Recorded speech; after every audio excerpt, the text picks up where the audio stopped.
Today's 10-minute tech tip is chains. When do they need to be replaced and how do you replace them? After this. Welcome to I Know a Guy Bicycles. Welcome to I Know a Guy Bicycles, hanging out with the guy. Hi, I'm Justin, the guy. Obviously, I have a garage shop. Taking scary out of used bikes one bike at a time. If you like these videos, please like and subscribe. Welcome back to I Know a Guy Bicycles, hanging out with the guy. Hey, I'm Justin, the guy. Today we're going over the 10-minute tech tip of chains. We need to determine if it needs to be replaced by using a chain checker. And when it does need to be replaced, we either need to use a chain tool, which you'll probably need regardless, and also a pair of the chain pliers to remove a quick link or speed link of that kind of nature. So let's dive into this.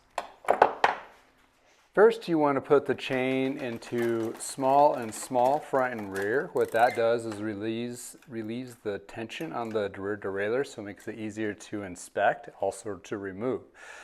In addition to, you use the chain checker here, and you want to check it in 3 different locations, and you're looking for 0.5 or more, and that needs the chain to be replaced. Once you determine the chain needs to be replaced, you need to either find either the power link or quick link.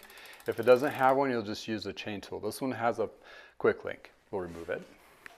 Take your chain tool here. This one's really tight. Make sure it comes apart, then you remove the chain.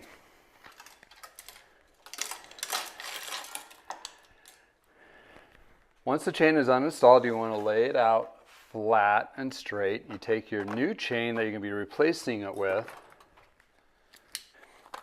You're going to take your new chain here, and you want to match it up link to link. With the quick links on this one, you want to make sure you set those aside. And you take the chain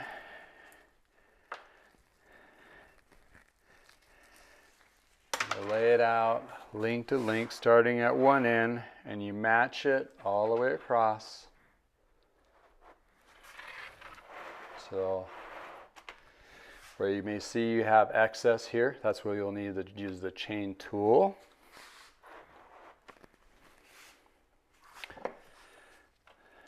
To remove the excess, to shorten the chain, by doing this, you just push the current pin out. If you're using a Shimano chain that's directional, you want to make sure you see the direction of the chain that you be installed. So now this matches up with the current chain. Now you're ready to install.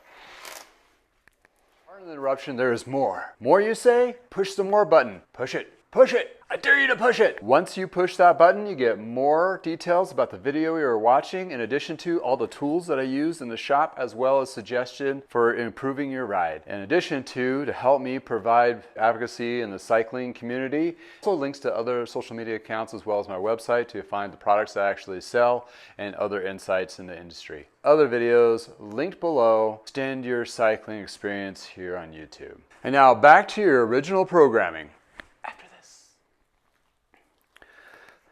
My little trick is I like to install from the back end of the derailleur through, so I can use gravity to thread it through the jockey pulleys, push the hanger down, then pull my excess over to wrap the cassette, thread through the front derailleur. This is where I can use the tension of the crank arm, then you measure it here to put the quick link back in.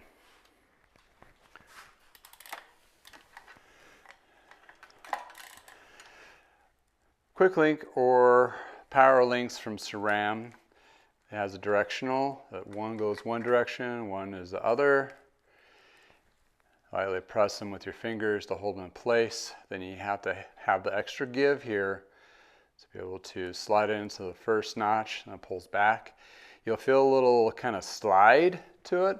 Then you'll need to use your pliers to set it. And usually once you get these pliers in here, you pull it back, you hear a click, and you're set to go. Once the new chain's installed, you want to make sure that you run through your derailleurs, each gear at a time, And make sure your derailleur adjustment or limit screws are adjusted correctly. And also in the stand, you want to check for big and big. Make sure the derailleur doesn't go too far out. Also, you want to check small and small to make sure there's enough tension on the derailleur to hold that slack. Different derailleurs will have different types of features to it, but this is your little bit older Ultegra, which is about 90% of the road bike componentry that's out there. So in short, that's how you install and measure a new chain. It does have already a coating on it, which is from the manufacturer. That's a good, decent lube. You can also use a particular lube that you'd like. First, you want to clean the chain first to get that manufacturer grease off, to use a film or a wax type, Teflon type lube. If not, just ride it as is until you need to have it cleaned.